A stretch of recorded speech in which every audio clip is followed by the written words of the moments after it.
Hello student, good morning to all. जैसे कि कल हम वर्टिब्रेटा का क्लासिफिकेशन हमने किया था, इसे दो डिवीजन में सबसे पहले अनेस्थो स्टोमेटा और नैथो स्टोमेटा में बांटा था। अनेस्थो स्टोमेटा जो है वो नैथो स्टोमेटा नहीं होना, नैथो स्टोमेटा मतलब जबड़ा, ठीक है। तो जबड़ों का अभाव, ऐसे कार्डेट्स जिनमें जबड़ों का अभाव होता है, इसमें सबसे पहला वर्ग है साइक्लोस्टोमेटा। साइक्लोस्टोमेटा के अंतर्गत किस प्रकार के जीव आते हैं? ये जैसे कि यहाँ पर हम एक देख रहे हैं, जबड़ा रहित अकशेरुकी पेट्रामाइजान का है। ये इसका आकार जो है वो मछली के समान होता है और ये बाह्य परजीवी होते हैं, परजीवी होते हैं। ये दूसरों के शरीर पर अपना जीवन व्यतीत करने वाले होते हैं। इनका शरीर जो है वो लंबा होता है और काफी लंबा यहाँ पर हम देख रहे हैं। और इसमें श्वसन के लिए 6 से 12 जोड़ी क्लोम छिद्र पाए जाते हैं। और साइक्लोस्टोमेटा में बिना जबड़े का चूसक और वृत्ताकार मुख होता है। यहाँ पर जो इसका मुख है, इसमें जबड़ा नहीं होता, मतलब अपर जॉ लोअर जॉ इसमें नहीं होते हैं। मुख जो है वृत्त के आकार का होता है। इनके शरीर में शल्क और युग्मित पंखों का अभाव होता है। युग्मित मीन्स युग्म यानी जोड़ा। तो इनका जो फिंस तो होता है, लेकिन ये जोड़े में नहीं होते। जैसे मछलियों में यहाँ पर देख रहे हैं, इस प्रकार युग्मित पंख है ये, इसमें पंख का अभाव होता है। कंकाल और मेरुदंड इसमें उपस्थित होते हैं। इनके बॉडी के अंदर मेरुदंड और कंकाल, अंतः कंकाल पाया जाता है। और इनमें परिसंचरण तंत्र जो है वो बंद प्रकार का होता है। बॉडी के अंदर बनने वाला फ्लूइड बंद नलियों में प्रवाहित होता है। साइक्लोस्टोम समुद्री होते हैं। ये सारे जो जीव हैं वो समुद्री जीव होते हैं, लेकिन जनन के लिए अलवणीय जल में प्रवास करते हैं। ये समुद्र से नदी के जल की तरफ प्रवास करते हैं जब इनको रिप्रोडक्शन करना रहता है तब। और रिप्रोडक्शन के बाद, ये कुछ दिनों के बाद ये मर जाते हैं। इसके जो लार्वा हैं वो इनमें जब कायांतरण हो जाता है, मतलब फिर से ये वयस्क बन जाते हैं, तो वापस से ये समुद्र में लौट जाते हैं। एग्जाम्पल इसका है पेट्रामाइजान, लैम्प्रे और मिक्सिन हैमफिश। नेक्स्ट वर्ग हम नैथोस्टोमेटा में पढ़ेंगे। तो इसको हमने दो भागों में बांटा है। एक तो पीसीज वर्ग जो पंख, जिनमें पंख उपस्थित होता है, और दूसरा टेट्रापोडा चतुष्पाद युक्त। पीसीज वर्ग में कॉन्ड्रोक्थिस और ऑस्टियोक्थिस आता है। तो सबसे पहले हम पढ़ते हैं वर्ग कॉन्ड्रोक्थिस के बारे में। ये धारा रेखित शरीर के समुद्री प्राणी है। ये सभी भी समुद्री प्राणी हैं। और इनमें जो अंतः कंकाल है, वो बॉडी के अंदर कंकाल उपस्थित होता है। मुख अधर पर उपस्थित होता है। यहाँ पर देख रहे हैं, ये एग्जाम्पल जो है वो स्कोलियोडॉन और प्रोस्टिस आरा मछली का दिया हुआ है डायग्राम। तो मुख जो है वो अधर पर होता है। पृष्ठ रज्जु चिरस्थायी होता है। क्लोम छिद्र अलग अलग होता है और इनमें ऑपरकुलम से ढके हुए नहीं होते। जैसे यहाँ पर ये गिल छिद्र जो होता है वो खुला होता है, इसके ऊपर कोई ढक्कन नहीं होता है। त्वचा दृढ़ एवं सूक्ष्म पट्टाभ शल्क युक्त होता है। पट्टाभ दांत पट्टाभ शल्क के रूप में रूपांतरित और पीछे की ओर मुड़े हुए दांत होते हैं। यहाँ पर हम देख रहे हैं, इनके जबड़ों में आरय के समान संरचना पाया जा रहा है। ये सब मछलियां हैं, मतलब जितनी भी मछलियां हैं इस वर्ग में आती हैं। और वायु कोश की अनुपस्थिति के कारण ये डूबने से बचने के लिए लगातार तैरते रहते हैं। हृदय 2 प्रकोष्ठ वाला होता है, एक आलिंद और एक नीलय। हाँ बेटा। और इनके जो जबड़े हैं वो बहुत ज्यादा शक्तिशाली होते हैं। इनमें कुछ जो है वो विद्युतीय अंग होते हैं। जैसे टारपीडो मछली के बारे में आपने सुना होगा, ये इलेक्ट्रिक फिश कहलाते हैं।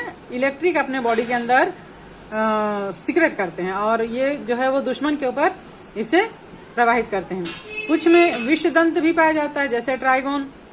और ये असमतापी पोइकिलोथर्मिक होते हैं। मीन्स बॉडी जो है बाहर के वातावरण के अनुसार इसका टेम्परेचर चेंज हो जाता है, अर्थात इनमें शरीर के ताप का नियंत्रण करने की क्षमता नहीं होती है।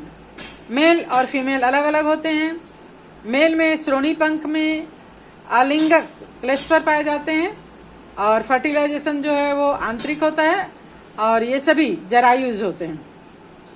एग्जाम्पल ऐसे जैसे हमने देखे यहाँ पर स्कॉलियोडॉन कुत्ता मछली है, प्रोस्टिसारा मछली है ना, और कार्केडोडॉन विशाल सफेद शार्क, ट्राइगोन, वेल शार्क, ये सभी इसके अंतर्गत आते हैं। यहाँ पर हम देख रहे हैं समुद्री घोड़ा और कतला फिश का डायग्राम दिया हुआ है। नेक्स्ट वर्ग आता है ऑस्टिकथीस। इस वर्ग की मछलियां लवणी और अलवणी दोनों प्रकार के होते हैं। अभी तक जो हमने मछलियां पढ़ी थी वो समुद्री मछलियां थी। अब जो हम पढ़ेंगे ये लवण में और अलवण दोनों ही जल में, जैसे यहाँ पर हम कतला फिश को देख रहे हैं, पाए जाते हैं। और इनका जो अंतः कंकाल होता है वो अस्थिल प्रकार का होता है, बोनी फिशेस कहलाते हैं ये। इनका शरीर धारा रेखित होता है, मतलब ये जो ऊपर है नौका के आकार का होता है, ये धारा रेखित शरीर जो है इनको तैरने में, पानी में तैरकर आगे बढ़ने में सहायक होता है। मुख अधिकांशतः अग्र सिरे के अंत में होता है। अग्र सिरे के अंत में यहाँ पर छोटा सा मुख हम देख रहे हैं। इसमें 4 जोड़ी क्लोम छिद्र होते हैं जो कि ऑपरकुलम से ढका होता है। ये हम देख रहे हैं, है ना, ये यहाँ पर गिल्स होते हैं जो कि ढक्कन नुमा संरचना से ऑपरकुलम से ढके हुए होते हैं। इनकी त्वचा साइक्सोइड टिनोइड शल्क से ढका होता है। मछली अगर आपने देखा होगा चमकीले चमकीले शल्कों से ये पूरा शरीर जो है वो ढका रहता है। इनमें वायु कोष्ठ उपस्थित होता है, जो लंग्स होता है वहां पर वायु कोष्ठ होता है जो कि इनको तैरने में सहायक होते हैं।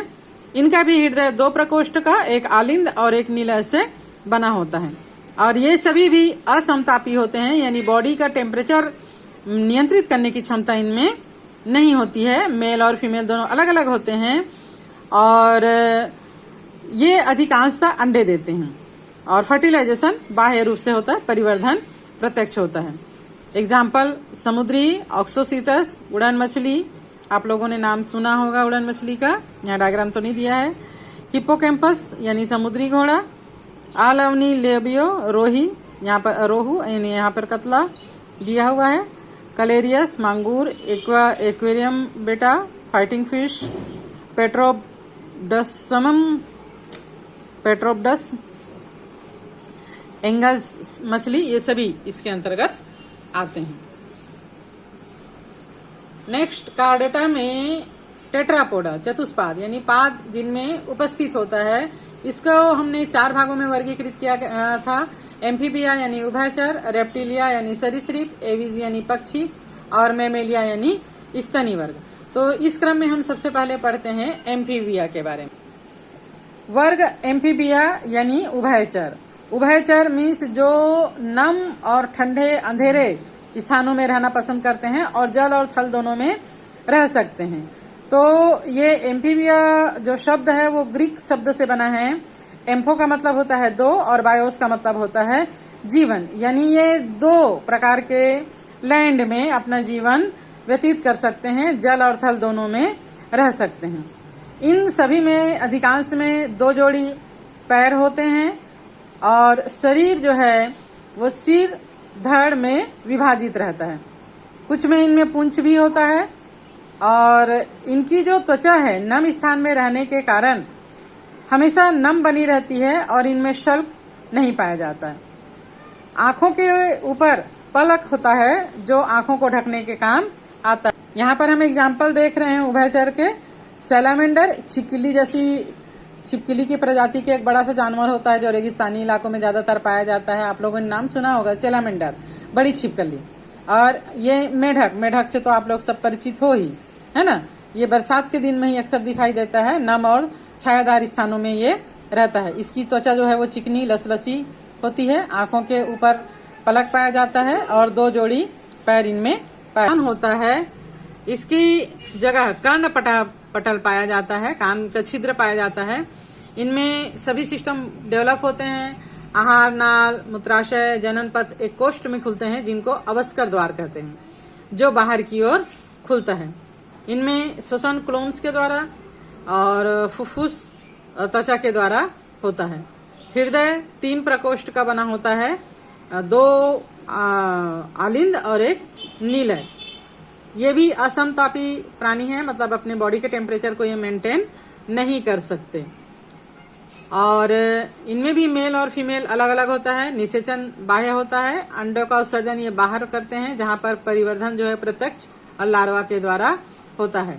मेढक का लार्वा आप लोगों ने देखा होगा, टैडपोल कहलाता है, जो कि सेम मछली के समान दिखता है, लेकिन बाद में इसका कायांतरण होता है, रूपांतरण होता है, इसकी पूंछ कट जाती है और अग्रपाद और पश्चपाद दोनों बन जाते हैं। इस प्रकार ये वयस्क मेढक में बदल जाता है। एग्जाम्पल ब्रूफो यानी टोड, जो हमारे घर के आसपास पीले पीले डॉट डॉट पीठ में रहता है, घूमते रहते हैं। राना टिग्रिना, ये बरसाती मेढक जो कहलाते हैं, तालाब वगैरह में पाए जाते हैं, कुएं तालाब में। हाइला वृक्ष मेढक, पेड़ में रहने वाला। सैलामेंडर, बड़ी छिपकली। और इक्थियोफिस, पाद रहित उभयचर इसके अंतर्गत आते हैं।